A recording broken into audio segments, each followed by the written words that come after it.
ಆ ಕುದುರೆಗೆ ಅವನೇನು ಮಾಡಿರ್ತಾನೆ, ಕಣ್ಣಿಗೆ ಪಟ್ಟಿ ಕಟ್ಟಿರ್ತಾನೆ. ಹಾಗೆ ನಮ್ಮ ಮನಸ್ಸು ಹೇಗಾಗಿತ್ತಂದರೆ, ಬಹಳ ಚಂಚಲವಾಗಿರುವಂಥ ಮನಸ್ಸಿದೆಯಲ್ಲ, ಆ ಮನಸ್ಸಿಗೆ ಈ ಜಗತ್ತಿನಲ್ಲಿರ್ತಕ್ಕಂಥ ಅಕ್ಕಪಕ್ಕದಲ್ಲಿರ್ತಕ್ಕಂಥ ವಸ್ತುಗಳನ್ನು ಕಾಣಬೇಕು, ಕಾಣಬಾರದು. ನೇರವಾಗಿ ತಾಯಿಯ ಚರಣವನ್ನು ಕಾಣಬೇಕು, ತಾಯಿಯ ಧ್ಯಾನ ಅಷ್ಟೇ ನಾವು ಮಾಡಬೇಕು ಅನ್ನೋಗೋಸ್ಕರ ನಾವು ಏನು ಮಾಡಬೇಕು, ಭಕ್ತಿ ಎನ್ನುವಂಥದ್ದು, ಧ್ಯಾನ ಎನ್ನುವಂಥದ್ದು ಪಟ್ಟಿ ಕಟ್ಟಬೇಕು. ನೆಟ್ಟಗೆ ಗುರುಪಾದವ ಮುಟ್ಟಿ ಭವಗೆಟ್ಟನು ಕಾಣರಾಮನಾಥ ಅಂತ ಹೇಳ್ತಾರೆ. ನೇರವಾಗಿ ನಮಗೆ ಯಾವ ವಸ್ತುವನ್ನು ಕಾಣದೆ ನೇರವಾಗಿ ತಾಯಿಯ ಚರಣ, ಗುರುವಿನ ಚರಣವನ್ನು ಕಾಣ್ತಾ ಇರಬೇಕು. ನಾವು ಮಠಕ್ಕೆ ಬರುವ ಸಂದರ್ಭದಲ್ಲಿ ನಮಗೆ ಏನೇನೋ ದಾರಿಯಲ್ಲಿ ಕಾಣ್ತೇವೆ, ಕೇಳ್ತೇವೆ, ಮಾತಾಡ್ತೇವೆ, ಯಾರೋ ಸ್ನೇಹಿತರು ಸಿಗ್ತಾರೆ ಮಾತಾಡ್ತೇವೆ. ಅದೆಲ್ಲ ಕಾಣಬಾರ್ದಂತ. ನಾವು ನೇರವಾಗಿ ಮನೆಯಿಂದ ನೇರವಾಗಿ ಎಲ್ಲಿ ಹೋಗ್ತಾ ಇದ್ದೇವೆ, ಮಠಕ್ಕೆ ಹೋಗ್ತಾ ಇದ್ದೇವೆ, ಗುರುವಿನ ಸನ್ನಿಧಿಗೆ ಹೋಗ್ತಾ ಇದ್ದೇವೆ. ಹಾಗೆ ನಮ್ಮ ಮನಸ್ಸು ಹೇಗಾಗಿದೆ ಅಂದರೆ, ಹೆಂಡ ಕುಡಿದ ಮಂಗೆ ನಂಗೆ ಆಗ್ತಾ ಇದೆ. ಹೆಂಡ ಕುಡಿದ ಮಂಗೆ, ಮೊದಲೇ ಮಂಗೆ, ವಾನರ, ಕೋತಿ, ಕೋಡಗ, ಬಾಲ್ಯ, ಮರ್ಕಟ. ಆ ಮರ್ಕಟತನವನ್ನು ನೀಗಿಸಬೇಕಾಗಿತ್ತಂದರೆ ನಮ್ಮ ಮನಸ್ಸು ಮೊದಲೇ ಚಂಚಲ, ಅದರಲ್ಲಿ ಶಬ್ದ, ಸ್ಪರ್ಶ, ರೂಪ, ರಸ, ಗಂಧಗಳನ್ನುವಂಥ ಹೆಂಡವನ್ನು ಕುಡಿಸಿ ಮತ್ತಿಷ್ಟು ಏನು ಮಾಡ್ತಾಯಿದ್ದೇವೆ, ಮನಸ್ಸಿಗೆ ಆ ಕೋತಿ ಹೆಂಗೆ ಮರದಿಂದ ಮರಕ್ಕೆ, ಟೊಂಗಿಯಿಂದ ಟೊಂಗಿಗೆ ನೆಗಿತಾ ಇರ್ತದೋ, ಜಿಗಿದಾಡ್ತಾ ಇರ್ತದೋ, ಹಾಗೆ ನಮ್ಮ ಮನಸ್ಸು ಎತ್ತಗೋ ಜಿಗಿತಾ ಇರ್ತದೆ. ಅಂಥ ಜಿಗಿಯುವಂಥ ಮನಸ್ಸನ್ನು ಒಂದು ಕಡೆ ನಿಲ್ಲಿಸುವುದು ಬಹಳ ಕಷ್ಟ ಇದೆ. ಅದಕ್ಕೆ ಯೋಗದಲ್ಲಿ ಪತಂಜಲಿ ಋಷಿಗಳು ಯೋಗ ಚಿತ್ತ ವೃತ್ತಿ ನಿರೋಧ, ಯೋಗ ಧ್ಯಾನ ಇವೆಲ್ಲ ಯಾಕೆ ಮಾಡಬೇಕಂದ್ರೆ, ಅದು ಯೋಗವನ್ನು ಬರಬೇಕಾದ್ರೆ ಯಮ, ನಿಯಮ, ಆಸನ, ಪ್ರಾಣಾಯಾಮ, ಪ್ರತ್ಯಾಹಾರ, ಧಾರಣ, ಧ್ಯಾನ, ಸಮಾಧಿ ಮಟ್ಟಿಗೆ ಹೋಗ್ತೇವೆ. ನಮ್ಮ ಆಹಾರ ಪದ್ಧತಿ, ನಮ್ಮ ಸಂಸ್ಕೃತಿ, ನಮ್ಮ ಸಂಪ್ರದಾಯವನ್ನು ಅಳವಡಿಸ್ಕೊಂಡು ಅದನ್ನು ಉಪಯೋಗ ಮಾಡಿಕೊಂಡು ಹೋಗ್ತಾ ಇದ್ದಾಗ ಮಾತ್ರ ನಮ್ಮ ಒಂದು ಮನಸ್ಸು ತಡೀಲಿಕ್ಕೆ, ಒಂದು ಕಡೆ ನಿಲ್ಲಿಸೋಕ್ಕೆ ಸಾಧ್ಯ ಆಗ್ತದೆ. ನಿಮಗೆ ಗೊತ್ತಿದೆ, ಅಂಥ ಮನಸ್ಸನ್ನು ನಾವು, ಚಂಚಲವಾಗಿರುವಂಥ ಮನಸ್ಸನ್ನು ಯಾರಲ್ಲಿ ಇರುತ್ತೋ ಅವರು ಮಾನವರಾಗೋಕ್ಕೆ ಸಾಧ್ಯವಿಲ್ಲ, ಮಹಾಮಾನವರಾಗಲಿಕ್ಕೆ ಸಾಧ್ಯವಿಲ್ಲ. ಇಲ್ಲಿ ದೇವಿಯ ಪುರಾಣದಲ್ಲಿ ದೇಹದ ಅಧ್ಯಾತ್ಮದ ಚಿಂತನೆಯ ಜೊತೆಗೆ ಈ ರಕ್ಕಸರೆಲ್ಲ ಏನು ಮಾಡ್ತಾ ಇದ್ದಾರೆ ಅಂತಂದರೆ, ಚಂಚಲವಾಗಿರುವಂಥ ಮನಸ್ಸು, ಸ್ವೇಚ್ಛೆಯಿಂದ ಬದುಕುವಂಥವರು, ತಮಗೆ ಹೇಗೆ ಬೇಕೋ ಹಾಗೆ ಇರುವಂಥವ್ರು, ಯಾವ ಸಂಸ್ಕೃತಿ, ಸಂಪ್ರದಾಯ, ಆಚಾರ ವಿಚಾರಗಳಿಲ್ಲದೆ, ಆಚಾರ ವಿಚಾರ, ದೇವತಾ ಭಾವಗಳನ್ನು, ಸಾತ್ವಿಕ ಗುಣವುಳ್ಳಂಥ ದೇವತೆಗಳ ಅಧಿಕಾರವನ್ನು ಕಸಿದುಕೊಂಡು, ಅಲ್ಲಿ ಇರ್ತಕ್ಕಂಥ ಸಂಪತ್ತನ್ನು ಕಸಿದುಕೊಂಡು, ಅವರು ಮಾಡ್ತಕ್ಕಂಥ ಕಾರ್ಯವನ್ನು ಇವರ ಅಧಿಕಾರದಲ್ಲಿಯೇ, ರಾಕ್ಷಸರ ಅಧಿಕಾರ, ನೀನು ಸೂರ್ಯ, ನೀನು ಹುಟ್ಟಬೇಕಾದ್ರೆ ಹುಟ್ಟಬೇಕು, ನೀವು ಪೂರ್ವಕ್ಕೆ ಹುಟ್ಟಬೇಕಾದ್ರೆ ಪೂರ್ವಕ್ಕೆ ಹುಟ್ಟಬೇಕು, ಪಶ್ಚಿಮಕ್ಕೆ ಹುಟ್ಟಬೇಕಾದ್ರೆ ಪಶ್ಚಿಮಕ್ಕೆ ಹುಟ್ಟಬೇಕು ಅಂಥ ಅಧಿಕಾರವನ್ನು ಕಸಿದುಕೊಂಡು, ಗಾಳಿ ಬೀಸುವಂಥ ಶಕ್ತಿ, ಬೆಂಕಿ, ಅಗ್ನಿದೇವ ತಮ್ಮ ಸುಡುವಂಥ ಶಕ್ತಿ, ಎಲ್ಲವನ್ನ ಅಧಿಕಾರ, ಅವರ ಸ್ಥಾನ, ಅವರು ಮಾಡ್ತಕ್ಕಂಥ ಕಾರ್ಯವನ್ನು ತಾವು ಹೇಳಿದಂತೆ ಮಾಡಿಕೊಂಡಿರ್ತಕ್ಕಂಥ ರಕ್ಕಸರು. ಇಂಥ ರಕ್ಕಸ ಗುಣವನ್ನು ದುಷ್ಟರ ಶಿಕ್ಷೆಗೋಸ್ಕರ, ಶಿಷ್ಟರ ಪರಿಪಾಲನೆಗೋಸ್ಕರ ದೇವತೆಗಳು ತಾಯಿಯನ್ನು ಸತತವಾಗಿ ಮನದುಂಬಿ ಸ್ತುತಿ ಮಾಡ್ತಾರೆ, ಆಕೆಯನ್ನು ಜಯಘೋಷೆ ಮಾಡ್ತಾರೆ, ಆಕೆಯನ್ನು ಪ್ರತಿನಿತ್ಯ ಧ್ಯಾನಿಸ್ತಾರೆ. ಎಲ್ಲ ದೇವತೆಗಳ ಶಕ್ತಿಯೇ ಪರಾಂಬೆ, ಶಾಂಭವಿ. ಅಂಥ ಶಾಂಭವಿಯ ಧ್ಯಾನವನ್ನು ನಾವು ಮಾಡಬೇಕು ಅನ್ನುವಂಥ ಉದ್ದೇಶವಾಗಿ, ಯಾವ ರೀತಿಯಾಗಿ ಹೊರಗಿಡ್ತಕ್ಕಂಥ ಆ ಶಕ್ತಿ ದೇವಿ ಜಗತ್ತಿಗೆ ಕಂಟಕಪ್ರಾಯವಾಗಿರುವಂಥ ದುಷ್ಟರನ್ನು ಸಂಹಾರ ಮಾಡ್ತಾಳೋ, ಯಥಾ ಬ್ರಹ್ಮಾಂಡ ತಥಾ ಪಿಂಡಾಂಡ ಅಂತ ಹೇಳುವಂಥ ಶಾಸ್ತ್ರ ಹೇಗೆ ಭೂಮಿ ಬೇರೆ ಅಲ್ಲ, ಈ ಶರೀರ ಬೇರೆ ಅಲ್ಲ, ಬ್ರಹ್ಮಾಂಡ ಬೇರೆ ಅಲ್ಲ, ಈ ಪಿಂಡಾಂಡ ಬೇರೆ ಅಲ್ಲ. ಈ ಪುಂಡಾಂಡ ಒಳಗೆ ಶಕ್ತಿಯನ್ನು ಜಾಗೃತಗೊಳಿಸಿ, ದೈವಿ ಶಕ್ತಿಯನ್ನು ಜಾಗೃತಗೊಳಿಸಿ, ಆ ಶಕ್ತಿಯಿಂದ ತಾಮಸಿಕ ಗುಣದಿಂದ ಕೂಡಿರ್ತಕ್ಕಂಥ ಗುಣಗಳದವಲ್ಲ, ರಾಜಸಿಕ ಗುಣದಿಂದ ಕೂಡಿರ್ತಕ್ಕಂಥ ಗುಣಗಳದವಲ್ಲ, ಅವೆಲ್ಲ ಸದೆಬಡಿಬೇಕು. ನಾವು ದಿನಾಲು ಒಂದು ಲೆಕ್ಕ ಪುಸ್ತಕ ತಗೋಬೇಕು. ಹೆಂಗೆ ಅಂಗಡಿಯವನು ಲೆಕ್ಕದ ಪುಸ್ತಕ ಮಾಡ್ತಾನೋ ಹಾಗೆ ನಾವು ಒಂದಿಷ್ಟು ಪುಸ್ತಕವನ್ನು, ಲೆಕ್ಕದ ಪುಸ್ತಕ, ಬೆಳಗ್ಗೆ ಎಷ್ಟು ಗಂಟೆಗೆ ಹೇಳ್ತೀವಿ, ಏನು ಮಾಡ್ತೀವಿ, ಯಾರಿಗೆ ಒಳ್ಳೇದು ಮಾಡ್ತೀವಿ, ಯಾರಿಗೆ ಕೆಟ್ಟದ್ದು ಮಾಡ್ತೀವಿ, ಯಾವ ಒಳ್ಳೆ ಮಾತಾಡ್ತೀವಿ, ಯಾವ ಕೆಟ್ಟದ್ದು ಮಾತಾಡ್ತೀವಿ, ಲೆಕ್ಕ ಹಾಕ್ಕೊಂಡು ಹೋಗ್ತಾ ಇದ್ದರೆ ನಮ್ಗೆ ಗೊತ್ತಾಗ್ತದೆ ದಿವಸದಲ್ಲಿ ಎಷ್ಟು ನಾವು ತಪ್ಪುಗಳು ಮಾಡ್ತೇವಂತ. ತಪ್ಪುಗಳು ಮಾಡುವುದೇ ಈ ಅಸುರಿ ಗುಣ, ಒಳ್ಳೆಯದು ಮಾಡದೆ ದೈವಿ ಗುಣ.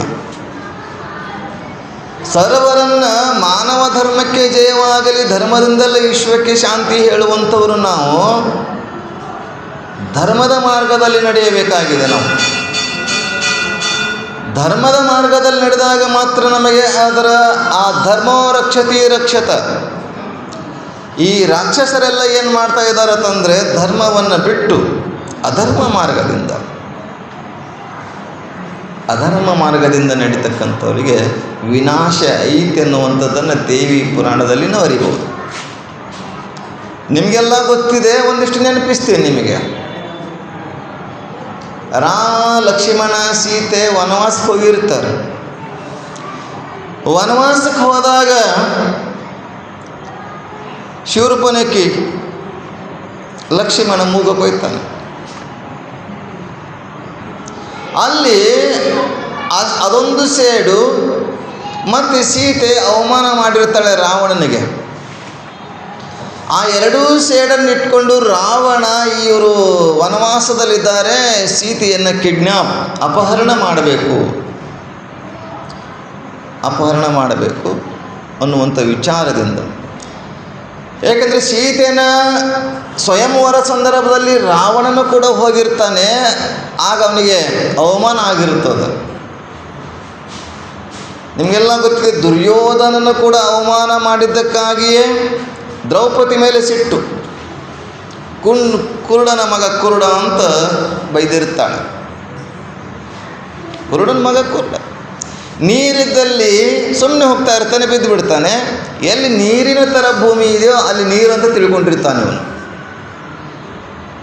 ಹಾಗೆ ಕುರುಡನ ಮಗ ಕುರುಡ, ಬೈಬಾರ್ದು ಅದಕ್ಕೆ. ಆ ಬೈದಿರುವಂಥ ತನ್ನ ಮನಸ್ಸಲ್ಲಿಟ್ಕೊಂಡು ಯುದ್ಧ ಆಗ್ತದೆ. ಎಲ್ಲವನ್ನ ಕಳ್ಕೊಂಡಿರ್ತಾರೆ ಪಾಂಡವರ ಪಳಗಡೆ ಆಟದಲ್ಲಿ. ಇನ್ನೊಂದು ವಸ್ತು ಇದೆಲ್ಲ, ಆ ವಸ್ತು ನೀಡು ಅಂತ ಹೇಳ್ತಾನೆ. ಹೆಂಗಿರಬೇಕು, ಯಾವುದೋ ಅಂತ ಆಶ್ಚರ್ಯ ಆಗ್ತದೆ. ನಿಮ್ಮ ಹೆಂಡತಿ ಅಂತಾನೆ. ಹೆಣ್ಮಗಳನ್ನು ಇಟ್ಟು ಪಗಡೆ ಆಡ್ತಾರೆ. ವಸ್ತುಗಳೆಲ್ಲ ಕಳ್ಕೊಂಡ್ಬಿಟ್ಟಿದ್ದಾರೆ.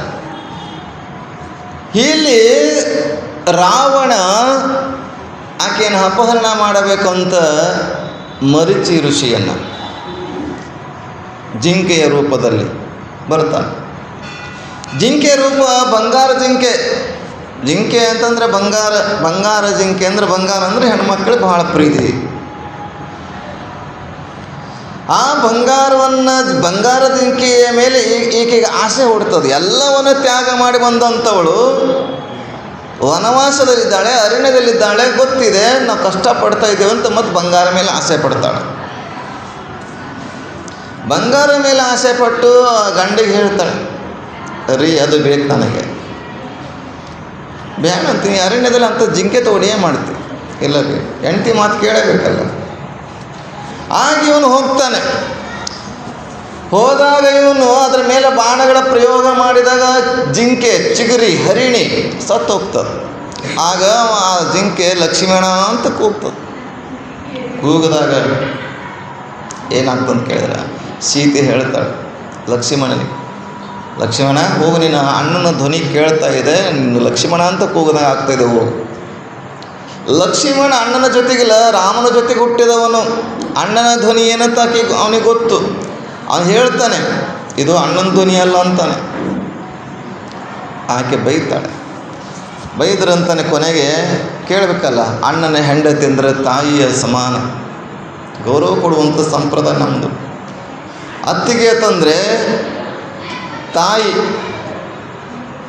ಅದಕ್ಕೆ ಅವನು ಹೇಳ್ತಾನೆ, ಒಂದು ಗೆರೆ ಹಾಕಿ ಹೋಗ್ತಾನೆ. ಒಂದು ಗೆರೆಯನ್ನು ಹಾಕಿ ಹೋಗ್ತಾನೆ. ಅದು ಲಕ್ಷ್ಮಣ ಗೆರೆ ಆಗ್ತದ. ಏನೇ ಬರಲಿ, ಯಾರೇ ಬರಲಿ, ಈ ಆಶ್ರಮಕ್ಕೆ, ಕುಟೀರಕ್ಕೆ ಈ ಗೆರೆಯನ್ನು ದಾಟಿ ಬರಬಾರದು, ಗೆರೆಯನ್ನು ದಾಟಿ ಬರಬಾರದು. ಆಗಲಿ ಅಂತ ಹೋಗ್ತಾನೆ ಅಣ್ಣನ ಹುಡ್ಕೊಂಡು. ಅಷ್ಟರಲ್ಲಿ ಇವನು ವೇಷಧಾರಿಯಾಗಿ ಬಂದು ಆಕೆಯನ್ನು ಅಪಹರಣ ಮಾಡಲಿಕ್ಕೆ ಪ್ರಯತ್ನ ಮಾಡ್ತಾನೆ. ಯಾವಾಗ ಗೆರೆಯನ್ನು ದಾಟಿ ಇವನು ಒಳಗೆ ಹೋಗೋಕ್ಕಾಗಲ್ಲ, ಲಕ್ಷ್ಮಣ ಗೆರೆ ದಾಟಿ ಒಳಗೆ ಹೋಗೋಕ್ಕಾಗಲ್ಲ ಇವನಿಗೆ. ಆದರೆ ಭಿಕ್ಷೆಯನ್ನು ಕೇಳಕ್ಕೆ ಬಂದಿರ್ತಾನೆ ಋಷಿ ರೂಪದಿಂದ. ನೀನು ಈ ಗೆರೆ ಬಿಟ್ಟು ಹೊರಗೆ ಬಂದರೆ ನಾನು ಭಿಕ್ಷೆ ಸ್ವೀಕರಿಸ್ತೀನಿ. ಆಗ ಭಿಕ್ಷೆಯನ್ನು ಸ್ವೀಕರಿಸ್ಬೇಕಂದ್ರೆ ಹೊರಗೆ ಬಂದರೆ ಭಿಕ್ಷೆ ಹಾಕ್ತಾಳೆ. ಆಗ ನಿಜ ರೂಪವನ್ನು ಧಾರಣೆ ಮಾಡಿ, ನಾನು ಋಷಿಯಲ್ಲ, ನಾನು ಭಿಕ್ಷಕ್ಕೆ ಬಂದಿರತಕ್ಕಂಥ ಭಿಕ್ಷು ಅಲ್ಲ, ನಾನು ರಾವಣ ಇದ್ದೀನಿ, ನನ್ನ ಅಪಹರಣ ಮಾಡಲಿಕ್ಕೆ ಬಂದಿದ್ದೀನಿ ಅಂತ ತಗೊಂಡು ಹೋಗ್ಬಿಡ್ತಾನೆ. ಇದು ಕಥೆ ನಿಮಗೆಲ್ಲ ಗೊತ್ತಿದೆ. ಯಾಕೆ ಅಂದರೆ ಇಲ್ಲಿ ಧರ್ಮದ ಗೆರೆ, ಲಕ್ಷ್ಮಣನ ಗೆರೆ ಅನ್ನೋದೇನಿದೆಯಲ್ಲ, ಧರ್ಮದ ಗೆರೆ, ಮಾನವೀಯ ಗೆರೆ, ಅದು ಸಂಸ್ಕೃತಿಯ ಸಂಪ್ರದಾಯದ ಗೆರೆ. ನಾವು ಧರ್ಮದಿಂದಲೇ ವಿಶ್ವಕ್ಕೆ ಶಾಂತಿ ಅನ್ನುವಂಥವರು. ನಾವು ಧರ್ಮ ಬಿಟ್ಟು ಹೋದರೆ ಧರ್ಮೋ ರಕ್ಷತೆ ರಕ್ಷತೆ ಅನ್ನುವ ತತ್ವಕ್ಕೆ ನಾವು ವಿರೋಧ ನಡೆದಂಗೆ ಆಗ್ತದೆ. ಯಾರು ಧರ್ಮವನ್ನು ಬಿಟ್ಟು ತಮ್ಮ ಸಂಸ್ಕೃತಿ ಸಂಪ್ರದಾಯ ಆಚಾರ ವಿಚಾರಗಳನ್ನು ಬಿಟ್ಟು ಗೆರೆ ದಾಟಿ ಹೋಗ್ತಾರೋ ಅವರಿಗೆ ವಿನಾಶ ತಪ್ಪುದಲ್ಲ ಎನ್ನುವಂಥ ಅಲ್ಲಿ ತತ್ವ ಇದೆ. ಹಾಗೆ ರಾಕ್ಷಸಾದಿಗಳು ದೇವತೆಗಳ ಅಧಿಕಾರವನ್ನು, ದೇವತೆಗಳ ಸಂಪತ್ತನ್ನು, ದೇವತೆಗಳು ಮಾಡ್ತಕ್ಕಂಥ ಕಾರ್ಯವನ್ನೆಲ್ಲ ಕಸಿದುಕೊಂಡು ತಮ್ಮ ಕೈಯಲ್ಲಿ ಇಟ್ಕೊಂಡು ಅವರ ಮೇಲೆ ಅಧಿಕಾರ ದಬ್ಬಳಿಕೆ ಮಾಡ್ತಾ ಹೋದರೆ, ರಾವಣ ದೇವತೆಗಳನ್ನೇ ಮೆಟ್ಟಲನ್ನಾಗಿ ಉಪಯೋಗ ಮಾಡ್ತಾ ತನ್ನ ಸಿಂಹಾಸನ ಮೇಲೆ ಕುತ್ಕೋಬೇಕಲ್ಲ, ಸಿಂಹಾಸನ ಮೇಲೆ ಕುತ್ಕೊಳ್ಬೇಕಾಗಿತ್ತಂದ್ರೆ ದೇವತೆಗಳ ಮೆಟ್ಟಲನ್ನಾಗಿ ಮಾಡಿಕೊಂಡಿದ್ದಂತೆ. ಹೀಗಿಂಥ ರಾಕ್ಷಸರ ಸಂಹಾರ, ರಾಕ್ಷಸರು ಇಂಥ ಗುಣ ಉಳ್ಳವರು ಬದುಕಲ್ಲ ಅನ್ನುವಂಥದ್ದನ್ನು ದೇವಿ ಪುರಾಣದಿಂದ ಅರಿಯಬಹುದು. ಇಲ್ಲಿ ಅನೇಕ ರಾಕ್ಷಸರೆಲ್ಲ ತಾಯಿಯ ಆಯುಧಗಳಿಗೆ ಬಲಿಯಾಗಿದ್ದಾರೆ, ತಾಯಿಯ ಶಸ್ತ್ರಗಳಿಗೆ, ಅಸ್ತ್ರಗಳಿಗೆ ಬಲಿಯಾಗಿ ನೆಲೆಕುರುಳಿದ್ದಾರೆ. ಅನೇಕ ಸಾವಿರಾರು ಅಶ್ವಾಹಿನಿ ಸೈನಿಕರು, ವೀರ ಶೂರರಿರ್ತಕ್ಕಂಥ ದೈತ್ಯರು, ರಸಿಲೋಮ, ರುದ್ರ, ಚಿಕ್ಷುರ ಮೊದಲಾದ ದೇವತೆಗಳೆಲ್ಲ ಏನಾಗ್ತಾ ಇದ್ದಾರೆ ಅಂತಂದರೆ, ಆಕೆ ಒಬ್ಬರಕ್ಕಿಂತ ಒಬ್ಬರು ಬಲಿಷ್ಠವಾಗಿರ್ತಕ್ಕಂಥ ದೈತ್ಯರನ್ನು ಸಂಹಾರ ಮಾಡಿರುವಂಥದ್ದನ್ನು ನೋಡ್ತಾ ಬರ್ತೇವೆ. ಹಿಂದಿನ ಅಧ್ಯಾಯಗಳಲ್ಲಿ ನಾವು ರಸಿಲೋಮ, ರುದ್ರ, ಬಿಡಾಲ, ಚಿಕ್ಷುರ್ ಅನ್ನುವಂಥ ರಾಕ್ಷಸರನ್ನ ಸಂಹಾರ ಮಾಡಿ ಈ 4 ಜನ ಏನಿದಾರಲ್ಲ, ಸೇನಾಪತಿಗಳು, ಮಂತ್ರಿಗಳು, ಇವರು ಬಲಿಷ್ಠನಾಗಿರ್ತಕ್ಕಂಥ ಮಹಿಷಾಸುರನಲ್ಲಿರ್ತಕ್ಕಂಥ ಮಂತ್ರಿಗಳು. ಇಂಥ ಮಂತ್ರಿ ಮಹಿಷ ಅಂದರೆ ನಮಗೆಲ್ಲ ಮೊದಲೇ ಹೇಳಿದ್ದೆ, ಬ್ರಹ್ಮನ ಮಗ ದಿತಿ, ದಿತಿಯ ಮಗ ರಂಭ, ಕರಂಬ ಅನ್ನುವಂಥದ್ದು. ರಂಭನ ಮಗ ಇವರು ಮಹಿಷಾಸುರ. ಅವನು ವೇಷಧಾರಣೆ ಮಾಡಿಕೊಂಡು ಮಾಯಾವಿದ್ಯೆಯನ್ನು ಕಲಿತಕ್ಕಂಥವನು. ತಪಸ್ಸನ್ನು ಮಾಡಿ, ಬ್ರಹ್ಮದೇವನ ತಪಸ್ಸನ್ನು ಮಾಡಿ ಬೇಕಾದಾಗ ಕೋಣ ರೂಪವಾಗುವುದು, ಬೇಡಾದಾಗ ಮನುಷ್ಯ ರೂಪವಾಗುವುದು, ಮಾಯಾವಿದ್ಯೆ. ಇಂತಹ ದೇವಿಯನ್ನು ಬಂಗಾಲ ದೇಶದಲ್ಲಿ ಬಂಗಾಲಿ ವಿದ್ಯೆ ಇದೆಯಲ್ಲ, ಅಲ್ಲೆಲ್ಲ ದೇವಿಯ ಆರಾಧನೆ ಮಾಡಿ, ಕಾಳಿಕಾ ದೇವಿಯನ್ನು ಆರಾಧನೆ ಮಾಡಿ ಬಂಗಾಲ ವಿದ್ಯೆಯನ್ನು ಕಲಿತಕ್ಕಂಥದ್ದು. ತಾಯಿಯನ್ನು ನಾವು ಧ್ಯಾನ ಮಾಡಿರಿ, ಉಪಾಸನ ಮಾಡಿರಿ, ಮಂತ್ರಗಳನ್ನು ಪಠಣ ಮಾಡಿ ಅದನ್ನು ಶಕ್ತಿಯನ್ನು ಗಳಿಸ್ಕೋಬೋದು. ಆದರೆ ಅದು ಒಳ್ಳೆಯದಕ್ಕೆ ಉಪಯೋಗ ಮಾಡಿದರೆ ಮಾತ್ರ ತಾಯಿಯ ಆಶೀರ್ವಾದ ಇರ್ತದೆ. ಅದು ಯಾವಾಗ ತಿರುಗಿ ಬೀಳ್ತದೋ ಗೊತ್ತಿಲ್ಲ ಶಕ್ತಿ. ಹಾಗಿಲ್ಲಿ ದೇವರನ ಉಪಾಸನೆಯನ್ನು ಮಾಡಿ ಬ್ರಹ್ಮದೇವನ ಕುರಿತು ತಪಸ್ಸನ್ನು ಮಾಡಿರ್ತಾನೆ. ಮಾಯಾ ವಿದ್ಯೆಯನ್ನು ಕಲಿತಾನೆ. ಬೇಕಾದಾಗ ಮನುಷ್ಯ, ಬೇಡಾದಾಗ ಕ್ವಾಣ. ನಿಮಗೆಲ್ಲ ಗೊತ್ತಿದೆ, ದಾರಿಯಲ್ಲಿ ಬರುವಾಗ ಎಮ್ಮೆಗಳೇನಾದರೂ ದಾರಿಯಲ್ಲಿ ಇದ್ದರೆ ಅವು ದಾರಿ ಬಿಡಂಗಿಲ್ಲ, ದಾರಿ ಬಿಡುವುದಿಲ್ಲ ಅವು. ಅದೇ ಆಕಳುಗಳು ಕರುಗಳು ಇದ್ದರೆ ದಾರಿ ಬಿಡ್ತಾವೆ. ಹಾರ್ನ ಬರ್ಸ ಗುರುಗಳು ನಾವೆಲ್ಲ ಹೋಗ್ತಾ ಇರ್ತಾವಲ್ಲ ಗಾಡಿ ಒಳಗೆ, ಎಮ್ಮಿಗಳು ಬಂದರೆ ದಾರಿನೇ ಬಿಡಂಗಿಲ್ಲ ರೀ. ಆ ದನ ಕಾಯಿಗೆ ಹೇಳಬೇಕಾಗ್ತದೆ, ಸ್ವಲ್ಪ ದಾರಿ ಬಿಡಿಸು ಅಂತೇಳಿ. ಆಕಳುಗಳು, ಹಸುಗಳು, ಸಾಧು ಪ್ರಾಣಿಗಳು ಅವು ಸ್ವಲ್ಪ ಹಾರ್ನ ಹಾಕಿದ್ರೆ ಬಿಟ್ಟು ಹೋಗ್ತಾವೆ, ದಾರಿ ಬಿಡ್ತವೆ. ಎಮ್ಮೆ ಎಂದು ದಾರಿ ಬಿಡುವುದಿಲ್ಲ. ಕೋಣ ಅಂತ ಅದಕ್ಕಿಂತ ಬಲಿಷ್ಠವಾಗಿರ್ತಕ್ಕಂಥ. ಅದಕ್ಕೆ ಕೋಣಗೆ ಒಂದೇ ದಾರಿ ಅಂತ, ಕೋಣ ಜಾಣಗೆ ಎರಡು ದಾರಿ ಅಂತ, ಜಾಣಗೆ ಮೂರು ದಾರಿ ಅಂತ ಹೇಳಿದ್ದಾರೆ ಅನುಭವ. ಜಾಣನಿಗೆ ಮೂರು ದಾರಿ, ಜಾಣ ಕೋಣನಿಗೆ ಎರಡು ದಾರಿ, ಕೋಣನಿಗೆ ಒಂದೇ ದಾರಿ. ಯಾಕೆ ಇವನು ದಾರಿ ಬಿಡಂಗಿಲ್ಲ, ಅವನು ದಾರಿ ಬಿಡಂಗಿಲ್ಲ. ನೋಡ ಇವ್ ಹೆಂಗೆ ಹೋಗ್ತಾನೆ ನೋಡೋಣ ಅಂತ ಎದಿ ಮೇಲೆ ಹೋಗ್ಬಿಡ್ತಾರೆ. ಎಲ್ಲಿ ಜಾಣ ಅಂತಾನೆ ಇವನು ಇವನ ಜೊತೆಗೆ ಯಾಕೆ ನಾನೇ ಬೇರೆ ಆಗಂತ ಅವನೇ ಸೈಡಾಗಿ ಹೋಗ್ತಾನೆ. ಜಾಣ ಇದ್ದಾವ ಅವ್ನು ಎರಡು ದಾರಿ ಆಗ್ತವೆ. ಜಾಣ ಇದ್ದರೆ ಯಾಕಪ್ಪ ದೊಡ್ಡವ್ರ ಅವಶ್ಯಕ, ಅವನು ದೂರ ಹೋಗ್ತಾನೆ, ಇವನು ದೂರ ಹೋಗ್ತಾನೆ, ಮಧ್ಯಕ್ಕೊಂದು ದಾರಿ ಆಗ್ತದೆ, ಮೂರು ದಾರಿ ಆಗ್ತದೆ.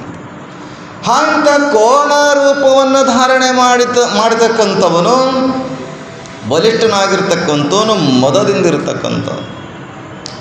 ಅಂಥ ಮದದಿಂದ ಇರ್ತಕ್ಕಂಥ ತನ್ನಲ್ಲಿರ್ತಕ್ಕಂಥ ಎಲ್ಲ ಸೈನಿಕರು, ಮಂತ್ರಿಗಳು ಎಲ್ಲ ನಾಶ ಆಗಿದ್ದಾರೆ ಅಂತಂದರೆ ಸಾಮಾನ್ಯ ಹೆಣ್ಮಗಳಲ್ಲ. ಈಕೆಯನ್ನು ಒಂದು ಕೈ ನಾನೇ ನೋಡ್ತೀನಿ ಅಂತ ಬರ್ತಾನೆ. ನಿಮಗೆಲ್ಲ ಗೊತ್ತಿದೆ, ಇವನು ತಪಸ್ಸನ್ನು ಮಾಡಿ ಬ್ರಹ್ಮದೇವರಿಂದ ವರ ಪಡಿತಾನಂತೆ. ಏನಂತ? ನಾನು ಯಾರಿಂದ ಸಾಯಬಾರದು. ಹೆಂಗಿದೆ ನೋಡಿ, ಅಮರ ವರವನ್ನು ಪಡಿಬೇಕಂತಾನೆ. ಮನುಷ್ಯರಿಂದ, ದೇವತೆಗಳಿಂದ, ಯಾವ ಪ್ರಾಣಿ ಪಶು ಪಕ್ಷಿಗಳಿಂದ ಸಾಯಬಾರದು. ಆಗ ಬ್ರಹ್ಮ ಹೇಳ್ತಾನೆ, ಇಲ್ಲ, ಹುಟ್ಟಿದ ಹುಳವೊಮ್ಮೆ ಸಾಯಲೇಬೇಕು. ಹಾಗೆ ಸಾಯಬೇಕಂದ್ರೆ ಅವಂತಾನೆ ಯಾರಿಂದ ಸಾಯಬಾರ್ದು? ಹೆಣ್ಮಗಳಿಂದ ಸತ್ತು ನಡೀತೈತಿ ಅಂತ. ನಾವು ಹೆಣ್ಣು ಮಕ್ಕಳನ್ನು ಗೆಲ್ಲಬಹುದು, ಹೇಗಾದ್ರೂ ಮಾಡಿ ಗೆಲ್ಲಬಹುದು. ಯಾವ ಹೆಣ್ಮಕ್ಕಳಲ್ಲಿ ಅಂಥ ಧೈರ್ಯ, ಶಕ್ತಿ, ಸಾಹಸ ಇರುವುದಿಲ್ಲ. ಹೆಣ್ಮಕ್ಳನ್ನು ಸೋಲಿಸ್ಬೋದು. ಇರಲಿ, ಹೆಣ್ಮಕ್ಕಳಿಂದ ಹೋದ್ರು ಹೋಲಿ ಅಂತಾನೆ. ಯಾರಿಂದಲೂ ಮರಣ ಆಗಬಾರ್ದು. ಹಂಗೆ ವರವನ್ನು ಪಡೆದುಕೊಂಡು ಕೊನೆಗೆ ಎಲ್ಲರ ದೇವತೆಗಳ ಅಧಿಕಾರವನ್ನು, ಅವರು ಮಾಡ್ತಕ್ಕಂಥ ಕಾರ್ಯವನ್ನೆಲ್ಲ ಕಸಿದುಕೊಂಡು ತಾನೇ ಸರ್ವಾಧಿಕಾರ, ತಾನೇ ಈ ಜಗತ್ತಿಗೆ ಒಡೆಯ ಅನ್ನೋ ಹಾಗೆ ಮೆರೀತಾ ಇದ್ದ. ಅಹಂಕಾರದ ದರ್ಪದಿಂದ ಕೂಡಿರುವಂಥವನು, ಅಷ್ಟಮದಗಳಿಂದ ಕೂಡಿರುವಂಥವನು. ನಿಮಗೆಲ್ಲ ಗೊತ್ತಿದೆ, ರೂಪಮದ, ಕುಲಮದ, ಅಧಿಕಾರ ಮದ, ಶೀಲ ಮದ, ಯೌವನ ಮದ. ಈ ಮದ ಯಾವಾಗ ನಮ್ಮಲ್ಲಿ ಬರ್ತದೋ, ಬಸವಣ್ಣವ್ರು ಹೇಳಿಲ್ಲ, ಹಾವು ತಿಂದವರು ನುಡಿಸಬಹುದು, ಗರ ಹೊಡೆದವರ ನುಡಿಸಬಹುದು, ಸಿರಿಗರ ಹೊಡೆದವರ ನುಡಿಸಲು ಬಾರದು ನೋಡ. ಅಂಥ ಮದ ನಮ್ಮಲ್ಲಿ ತುಂಬಿಕೊಳ್ತು ಅಂತಂದರೆ ಭಾಳ ಕಷ್ಟ ಆಗ್ತದೆ. ಅಲ್ಲಮ್ಮ ಪ್ರಭುಗಳು ಒಂದು ಮಾತನ್ನು ಹೇಳ್ತಾರೆ, ನಾನೆಂಬ ಅಹಂಕಾರ ತಲೆದೋರಿದಲ್ಲಿ ಅಟಮಟ ಕುಟಿಲ ಕುಹುಕವೆಂಬ ಬಿರುಗಾಳಿ ಹುಟ್ಟಿತ್ತು. ನಾನೇ ಅಂತ ಬಂತಂದ್ರೆ ಯಾರಿಗೆ ನಾನೇ ಎಂಬ ನೀವೆಲ್ಲ ನೋಡ್ತೀರಿ. ಫುಟ್ಬಾಲ್, ವಾಲಿಬಾಲ್, ಕ್ರಿಕೆಟ್ ಎಲ್ಲ ನೋಡ್ತೀರಿ ಆಟಗಳು. ಈ ವಾಲಿಬಾಲಲ್ಲಿ ಹವಾ ತುಂಬ್ತಾರಲ್ಲ, ವಾಲಿಬಾಲ್ ಹವಾ ತುಂಬಿದಾಗ ಒದ್ಯಾಕ ಬರ್ತದೆ, ಈ ಕಡೆ ಒದಿತಾರೆ, ಆ ಕಡೆ ಒದಿತಾರಲ್ಲ.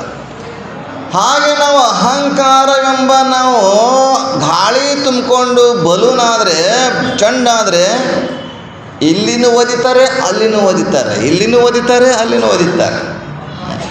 ಈ ಲೋಕದಲ್ಲಿ ಒದ್ದು ಕಳಿಸ್ತಾರೆ, ಮತ್ತು ಆ ಲೋಕದಲ್ಲಿ ಒದ್ದು ಕಳಿಸ್ತಾರೆ. ವಾಲಿಬಾಲ್, ಫುಟ್ಬಾಲ್ ತಂದು ಆಗಬೇಕಾಗ್ತದೆ. ನಾವು ಅಹಂಕಾರದ ಎಂಬ ಗಾಳಿಯನ್ನು ತುಂಬಿರುವ ಬಲೂನ್ ಆಗಬಾರ್ದು, ಸರಳವಾಗಿ ಹಾಗೆ ಇದ್ರೆ ಚಂದ ಇರ್ತೈತಿ. ಹಾಗಿಲ್ಲಿ ನಾನೆಂಬ ಅಹಂಕಾರ ತಲೆದೋರಿದಲ್ಲಿ ಹಠಮಠ ಕುಟಿಲ ಕುಹಕವೆಂಬ ಬಿರುಗಾಳಿ ಹುಟ್ಟಿತ್ತು. ಆ ಬಿರುಗಾಳಿ ಹುಟ್ಟನೊಡನೆ ಜ್ಞಾನ ಜ್ಯೋತಿ ಕೆಟ್ಟಿತ್ತು. ಯಾವಾಗ ಅಹಂಕಾರ ಅಷ್ಟಮದಗಳು ನಮ್ಮಲ್ಲಿ ತಲೆದೋರ್ತಾವೋ, ಒಳಗೆ ಉತ್ಪತ್ತಿ ಆಗ್ತಾವೋ, ಆವಾಗ ಜ್ಞಾನ ಜ್ಯೋತಿ ಕೆಟ್ಟಿತ್ತು. ಜ್ಞಾನದ ಆವರಣ ಆಗ್ತದೆ. ನಿಮಗೆಲ್ಲ ಗೊತ್ತಿದೆ. ಕತ್ತಲೆ ಒಮ್ಮೆ ಕತ್ತಲೆ ನೋಡ್ರಿ ನೀವೆಲ್ಲ. ಕತ್ತಲೆ ಒಮ್ಮೆ ಬ್ರಹ್ಮದೇವನ ಸೃಷ್ಟಿಕರ್ತನಾಗಿರುವ ಬ್ರಹ್ಮದೇವನ ಮುಂದೆ ಬಂದು ಫಿರ್ಯಾದಿ ಹೇಳ್ತದ. ಏನು ಮಾಡಲಿ ಬ್ರಹ್ಮದೇವ, ನಾನು ಇರಬೇಕಂತೀನಿ, ನಾನು ಹಿಂದೆ ಸೂರ್ಯ ಬಂದು ನನ್ನನ್ನು ಇರ್ಲಾರ್ದಂಗೆ ಮಾಡಕತ್ತಾನ. ಸೂರ್ಯ ನನ್ನ ಹಿಂದೆ ಬಂದು ನನಗೆ ಇರ್ಲಾರ್ದಂಗೆ, ಜಗತ್ತಿನಲ್ಲಿ ಇರಲಾರ್ದಂತೆ ಮಾಡಕತ್ತಾನ. ಏನು ಮಾಡು? ಸೂರ್ಯನ ಬಗ್ಗೆ ಅಪವಾದ ಹೇಳ್ತಾನೆ. ಬ್ರಹ್ಮನ ಕರಿತಾನೆ ಸೂರ್ಯ, ಬಾರಪ್ಪ ನೀನು ಯಾಕೋ ಕತ್ತಲಿ ಹಿಂದೆ ಬೆನ್ನು ಹತ್ತಿ ಅಂತಲ್ಲಿ ನೀನು ಯಾಕೆ? ನಾನು ಈ ಕತ್ತಲಿ ಅಂದರೆ ಯಾರಂತ ನಾನು ನೋಡೇ ಇಲ್ಲ ಅಂತಾನೆ ಸೂರ್ಯ. ನಾನು ನೋಡಿದ್ರೆ ಅವನ ಕಡೆ ನಾನು ಕ್ಷಮೆ ಕೇಳ್ತೀನಿ, ನೋಡೇ ಇಲ್ಲ ಅಂತಾನೆ ಸೂರ್ಯ. ಆ ಸೂರ್ಯ ಕತ್ತಲೆ ಒಂದು ಕಡೆ ಸೇರ್ಸೋಕ್ಕಾಗೋದಿಲ್ಲ. ಯಾವಾಗ ಅಜ್ಞಾನ ನಮ್ಮಲ್ಲಿ ಇರ್ತದಂದ್ರೆ, ಈ ಮದಗಳನ್ನು ಬಂದಾಗ ಜ್ಞಾನ ಜ್ಯೋತಿ ಕೆಟ್ಟಿತ್ತು. ಕತ್ತಲೆ ಅದಂದ್ರೆ ಸೂರ್ಯ ಬೆಳಕು ಜ್ಯೋತಿ ಇಲ್ಲ ಅಂತ. ಹಾಗೆ ಜ್ಞಾನ ಜ್ಯೋತಿ ಕೆಡಲೊಡನೆ ನಾ ಬಲ್ಲಿದರೆಂಬ ಹಿರಿಯರೆಲ್ಲ ತಾಮಸಕ್ಕೊಳಗಾಗಿ, ನಾ ಅರಿದೀನಿ, ನಾ ತಿಳಿದೀನಿ, ನಾನು ಮಾಡಿದ್ದೀನಿ, ನಾ ಮಾಡ್ತೀನಿ ಎಲ್ಲದಲ್ಲ. ಅವರು ಹಿರಿಯರೆಲ್ಲರೂ ತಾಮಸಕ್ಕೊಳಗಾಗಿ ಸೀಮೆ ತಪ್ಪಿ ಕೆಟ್ಟರು ನೋಡಾಗು ಈಶ್ವರ. ಹೀಗೆ ಇವನಲ್ಲಿ ಅಹಂಕಾರದ ಮದ ಪಿತ್ತ ತೆಲಿಗೇರಿ ಇವನು ಒಳಗೆ ಇರ್ತಕ್ಕಂಥ ಅರಿವಿನ ಜ್ಯೋತಿ ಆರಿ ಹೋಗಿದೆ. ತಾಮಸದಿಂದ ಸತ್ವಗುಣ ನಾಶ ಆಗಿದೆ. ಹಾಗಿಲ್ಲಿ ಇವನು ತನ್ನಲ್ಲಿರ್ತಕ್ಕಂಥ ಎಲ್ಲವನ್ನ ಕಳೆದುಕೊಂಡು, ಮಂತ್ರಿ ಸೈನಿಕರೆಲ್ಲ ಕಳೆದುಕೊಂಡಿದ್ದಾನೆ. ತೋಂಟದ ಸಿದ್ಧಲಿಂಗಿದೆ ಒಂದು ಮಾತನ್ನು ಹೇಳ್ತಾರೆ ನೋಡಿ, ನಾನೆಂಬುದು ಅಹಂಕಾರ, ನೀನೆಂಬುದು ಮಾಯೆ. ನಾನು ನೀನೆಂಬ ಉಭಯ ಅಳಿದರೆ, ನಾನೆಂಬುದು ನೀನೆಂಬುದು ನೀನೇ ಅಯ್ಯ. ನಾನು ಅಂತೇವಲ್ಲ, ನಾನೆಂಬುದು ಅಹಂಕಾರ. ನಾವು ಅನ್ಬೇಕಂತ ಅದಕ್ಕೆ ಗುರುಗಳು ಹೇಳ್ತಾ ಇರ್ತಾರೆ ಪ್ರವಚನಗಳಲ್ಲಿ, ನಾನು ಅನ್ನಬಾರದು, ನಾವು ಅನ್ನಬೇಕಂತೆ. ನಾನೆಂಬುದು ಅಹಂಕಾರ, ನೀನೆಂಬುದು ಮಾಯೆ. ನಾನು ನೀನೆಂಬ ಉಭಯ ಅಳಿದರೆ, ನಾನೆಂಬುದು ನೀನೇ ಅಯ್ಯ. ಈ ಎರಡರ ಭೇದವೆಲ್ಲಿಯದು ಮಹಾಲಿಂಗ ಗುರು ಶಿವ ಸಿದ್ದೇಶ್ವರ ಪ್ರಭುವೇ. ತೋಂಟದ ಸಿದ್ಧಲಿಂಗ ಶಿವಿಗಳು ಅಂತ ಹೇಳ್ತಾರೆ. ನಾನು ಅನ್ನಬಾರ್ದಂತೆ, ನಾನೇ ಮಾಡೀನಿ, ನನ್ನಷ್ಟ, ನಾ ಹಿಂಗೆ, ನಾ ಹಂಗೆ, ಎಲ್ಲಿವರೆಗೆ ನಾ ಅಂತ ಇರ್ತದಲ್ಲೋ ಅಲ್ಲಿವರೆಗೆ ದೇವನ ಪ್ರತ್ಯಕ್ಷ ಆಗೋದಿಲ್ಲ, ದೇವನ ಆಶೀರ್ವಾದ ಆಗೋದಿಲ್ಲ. ಈ ರಾಕ್ಷಸರಿಗೆಲ್ಲ ದೇವತೆಯ ಆಶೀರ್ವಾದ ಆಗಬೇಕಾಗಿತ್ತಂದರೆ ಅವರು ನಾ ಅನ್ನೋದು ಬಿಟ್ಟಾಗ ಮಾತ್ರ ಆಶೀರ್ವಾದ ಆಗ್ತಿತ್ತು. ಆದರೆ ಇವ್ರು ಯಾರೂ ನಾ ಅನ್ನೋದು ಬಿಡಲೇ ಇಲ್ಲ. ನಾನು ಅಂದ್ಕೊಂಡೆ ಎಲ್ಲ ದೇವಿಯ ಆಯುಧಗಳಿಗೆ, ದೇವಿಯ ಮುಂದೆ ಹುಲ್ಲು ಕಡ್ಡಿಗೆ ಅಂತ ಎಲ್ಲ ನಾಶವಾಗ್ತಾರೆ. ಹಾಗೆಲ್ಲವನ್ನು ಸತ್ತು ಬಿದ್ದಿರುವಂಥ ಸುದ್ದಿಯನ್ನು ಕೇಳಿ ಮಹಿಷ ಕೋಣನ ರೂಪ ಧಾರಣೆ ಮಾಡಿಕೊಂಡು ರಣಭೂಮಿಗೆ ಬರ್ತಾನೆ. ರಣಭೂಮಿಗೆ ಬರುವ ಸಂದರ್ಭದಲ್ಲಿ ನೋಡ್ತಾನೆ. ನೋಡಿ ಚಿಕ್ಷೂರ ಮಹಾಬಿಡಾಲಂತ ಶೂರರು ಭೂಮಿಗೆ ಒರಗಿದ್ದಾರೆ. ಬಂದು ಅದನ್ನು ಸಿಟ್ಟಿನಿಂದ ಕಾಲಭೈರವನಂತೆ, ನೀವೆಲ್ಲ ನೋಡ್ರಿ ಕಾಶಿಯಲ್ಲಿ ಕಾಲಭೈರವನ ರೂಪ ನೋಡಿರಿ, ಅಕ್ರಾಳ್ ವಿಕ್ರಾಳ್. ದೇವರು ಕಾಲಭೈರವನ ರೂಪ ತಾಳೋದು ಬೇರೆ, ದೇವರು ವೀರಭದ್ರನ ರೂಪ ತಾಳೋದು ಬೇರೆ. ಈ ರಕ್ಕಸರೇ ಮೊದಲೇ ರಕ್ಕಸ ಮತ್ತಿಷ್ಟು ಬಲಿಷ್ಠವಾಗಿ ಕಾಲಭೈರವನಂತೆ ಬರ್ತಾನಂತೆ. ಕೋಣನ ರೂಪವಾಗಿ ಬರುವ ಸಂದರ್ಭದಲ್ಲಿ ತೀಡಿದನು, ಬಾಲವನ್ನು ಹೊಡೆದನು. ಅವನು ನೆಲಕ್ಕೆ ಹೊಡಿತಾನೆ. ಕೋಣ ತನ್ನ ನೆಲಕ್ಕೆ ಹೊಡೆದಾಗ ಭೂಮಿ ಅದುರುತ್ತದಂತೆ. ಭೂಮಿ ನಡುಗ್ತದ, ಸಮುದ್ರ ಭಯಭೀತವಾಗ್ತದ, ಗುಡ್ಡ ಬೆಟ್ಟ ಪರ್ವತಗಳು ಅಲ್ಲಾಡುತ್ತವೆ. ಹೇಗೆ ನೀವು ನೋಡ್ರಿ, ನೀವು ಸುಮ್ಮನೆ ಈ ರೋಡಲ್ಲಿ ಮೆರವಣಿಗೆ ಮಾಡ್ತಾ ಇರ್ತಾರೆ, ಗಣಪತಿದೋ ದೇವಿದೋ ಮೆರವಣಿಗೆ ಮಾಡೋ ಸಂದರ್ಭದಲ್ಲಿ ಡಿ ಜೆ ಹಚ್ಚಿರ್ತಾರೆ. ಡಿ ಜೆ ಸುಮ್ಮನೆ ಸಣ್ಣದು ಡಿ ಜೆ ಹಚ್ಚಿರ್ತಾರೆ. ಡಿ ಜೆ ಹಚ್ಚಿದ್ರೆ ಮನೆಯೊಳಗಿನ ಸಾಮಾನುಗಳು ಅದ್ರ ಅಳ್ಳಾಡ್ತಾ ಇರ್ತವೆ ಆ ಡಿ ಜಿ ಸಂಬಡಿ ಶಬ್ದಕ್ಕೆ. ಎದೆ ಯಾರಾದ್ರೂ ಹಾಟ್ ಇದ್ರೆ ಸಾಕು, ಅದನ್ನು ಹೊಡ್ಕೊಳ್ತಾ ಇರ್ತದೆ. ಇಂಥ ಸಾಮಾನಿಂದ ಡಿ ಜೆ ಮನೆಯೊಳಗಿರುವಂಥ ಸಾಮಾನು ಅಲ್ಲಾಡ್ತಾವತ್ತಂದರೆ ಕೋಣನ ರೂಪವಾಗಿರ್ತಕ್ಕಂಥ ಭೈರವನ ರೂಪವಾಗಿರ್ತಕ್ಕಂಥವನು ಬಾಲ ನೆಲಕ್ಕೆ ಬಿಡಿದ್ರೆ ಭೂಮಿನೇ ಅದರ್ತದೆ.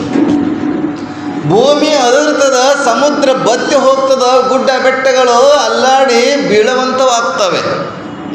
ದೇವತೆಗಳು ಮೂರ್ಛಿತರಾಗ್ತಾರೆ, ಭಯಭೀತರಾಗ್ತಾರೆ. ಹಾರ್ಯಾರ ಮೂಗಿನ ಉಶ್ವಾಸ ಶ್ವಾಸೋಚ್ಛ್ವಾಸವಲ್ಲ, ಮೂಗಿನ ಉಸಿರಾಟಕ್ಕೆ ದೇವತೆಗಳು ಪರಾರಿಯಾಗಿ ಹೋಗ್ತಾರೆ. ಕುರದ ಪೆಟ್ಟಿಗೆ ಭೂಮಿ ಬಿಟ್ಟಿತ್ತು. ಆ ಕೋಣನ ಕುರ ಇರ್ತೈತಲ್ಲ, ಕಾಲಿನಲ್ಲಿ ಕುರ ಬರಬೇಕಾದ್ರೆ ಭೂಮಿ ಬಿಸ್ತಂತೆ. ಭೂಕಂಪ ಆದಾಗ ಹೆಂಗೆ ಬಿಸ್ತದೋ ಹೆಂಗೆ ವರ್ಣನೆ ಮಾಡಿದ್ದಾರೆ. ಹಾಗೆ ಶೃಂಗ ವಿಧಾರಿಕೆ ರಥ ಥರ ನಡೀತದೆ, ಬೆಟ್ಟಗಳೆಲ್ಲ ನಡೀತವಂತೆ. ಆ ರೀತಿಯಾಗಿ ಭೈರವನಂತೆ ಬರುತ್ತಾ ಇರುವುದನ್ನು ನೋಡಿ ಎಲ್ಲ ಕೋಣದ ಕುರ ಅನುಶ್ವಾಸ ಇಂಥ ಚಕ್ಷುರ ಅವನ ಕಣ್ಣುಗಳಿಂದ, ಕೋಣನ ಕಣ್ಣುಗಳಿಂದ ಬೆಂಕಿ ಕೆಳಗೆ ಬರ್ತಿತ್ತು, ಹೊರಗೆ ಬರ್ತಿತ್ತು. ಆ ಬೆಂಕಿಯಿಂದ ಭೂಮಿ ದಗದಗ ಅಂತ ಉರಿತಾ ಇತ್ತು. ಬೆಂಕಿ ಕೆಂಡ ಕಣ್ಣಾಗ ಸಿಟ್ಟು ಬಂದು ನೋಡ್ಬೇಕು ನೀವು. ಸಿಟ್ಟು ತನ್ನ ವೈರಿ, ಶಾಂತಿ ಪರರ ವೈರಿ ಹೇಳಿಲ್ಲ. ಸಿಟ್ಟು ನಾವು ಎಷ್ಟು ಸಿಟ್ಟು ಮಾಡ್ತೇವಲ್ಲ ಅಷ್ಟು ನಮ್ಮಲ್ಲಿ ರೋಗ ರುಜಿನಗಳು ಬಿಡ್ತವೆ. ಕೋಪ ಕಡಿಮೆ ಮಾಡ್ಕೊಳ್ಬೇಕು, ಸಿಟ್ಟು ಕಡಿಮೆ ಮಾಡ್ಕೊಳ್ಬೇಕು. ಕೋಪ ಬಂದು ನಮ್ಮಲ್ಲಿ ಬಿ ಪಿ ಶುಗರ ಹೆಚ್ಚಾಗ್ತವೆ. ಶಾಂತವಾಗಿರಬೇಕು. ನಾವು ಹೇಳ್ತೇವೆ, ಮಕ್ಕಳಿಗೆಲ್ಲ ಬೈತೇವೆ, ಯಾಕೆ ಹಂಗೆ ಮಾಡ್ತೀವಿ, ಕಿರಿಕಿರಿ ಯಾಕೆ ಮಾಡ್ತೀವಿ, ದೇವ್ರು ಕೂತಂಗೆ ಕೂಡಂತೆ. ಅವರು ದೇವ್ರು ಕೂತಂಗೆ ಕೂಡೋಕ್ಕೆ ಪ್ರಯತ್ನ ಮಾಡ್ತಾರೆ, ನಾವು ದೇವ್ರು ಕೂತಂಗೆ ಕೂಡೋಕ್ಕೆ ಪ್ರಯತ್ನ ಮಾಡಲ್ವಲ್ಲ. ನಾವು ದೇವ್ರು ಕೂತಂಗೆ ಕೂಡೋದ್ರೆ ಶಾಂತವಾಗಿ ಕೊಡೋದು, ಸುಮ್ಮನೆ ಕೊಡೋದು. ದೇವ್ರಿಗೆ ಹೆಂಗೆ ಕೊಡ್ತಾನೆ? ನೀವು ಅಭಿಷೇಕ ಮಾಡಿದ್ರೆ ಮಾಡಿಸ್ಕೊತಾನೆ, ಮಂತ್ರ ಹೇಳಿದ್ರೆ ಮಂತ್ರ ಹಾಕೋತಾನೆ, ಅಕ್ಷತೆ ಹಾಕಿದ್ರೆ ಅಕ್ಷತೆ ಹಾಕೋತಾನೆ, ಹೂವು ಹಾಕಿದ್ರೆ ಹೂವು ಹಾಕೋತಾನೆ, ಕೊನೆಗೆ ಬೈದ್ರೆ ಬೈಸ್ಕೊತಾನೆ. ದೇವರು ಅಂದರೆ ಶಾಂತವಾಗಿರೋದು. ಹಾಗಿಲ್ಲಿ ಅವನ ಶ್ವಾಸೋಚ್ಛ್ವಾಸಗಳನ್ನು, ಕಣ್ಣಲ್ಲಿರ್ತಕ್ಕಂಥ ಬರ್ತಕ್ಕಂಥ ಬೆಂಕಿಯನ್ನು ನೋಡಿ ಇವನ ಜೊತೆ ಹೋರಾಟ ಮಾಡೋದು ಕಷ್ಟ ಅನ್ನಿಸ್ತದೆ. ಇವನ ಜೊತೆ ಹೋರಾಟ ಮಾಡಲು ನಮ್ಮಿಂದ ಸಾಧ್ಯವಿಲ್ಲ, ದೇವಿಯಿಂದಲೇ ಸಾಧ್ಯ. ಬೊಬ್ಬೆ ಇಕ್ಕಂತ ಕೋಣ ಕೂಗ್ತದೆ ಗೊತ್ತಾ? ಬೊಬ್ಬೆ ಇಕ್ಕಲು ದೇವಿ ಸಿಂಹವು ಕೂಡ, ದೇವಿಯ ವಾಹನವಾಗಿರುವಂಥ ಸಿಂಹವು ಕೂಡ ಹಾರಿ ಬೀಳ್ತದೆ, ಭಯಭೀತ ಆಗ್ತಂತ. ಕೋಣನ ಭಯಗೆ ಕೂಡ ನಾಶವಾಗ್ತದೆ. ಸಿಂಹ ಕೂಡ ನಾಶವಾಗಿ ದೇವತೆಗಳು ತಬ್ಬಿಬ್ಬರಾಗ್ತಾರೆ.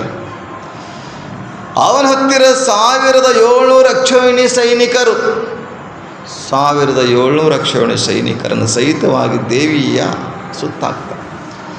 ಸಾವಿರಾರು ವರ್ಷದ ಸಾವಿರಾರು ವರ್ಷದ ಯುದ್ಧ ನಡೀತಾ ಇರ್ತದೆ. ಯುದ್ಧ ಮಾಡೋಕ್ಕೆ ಪ್ರಾರಂಭ ಮಾಡ್ತಾರೆ. ಘನಘೋರವಾದಂಥ ಯುದ್ಧ, ಸುಮ್ಮನೆ ಸಾದ ಯುದ್ಧ ಅಲ್ಲ.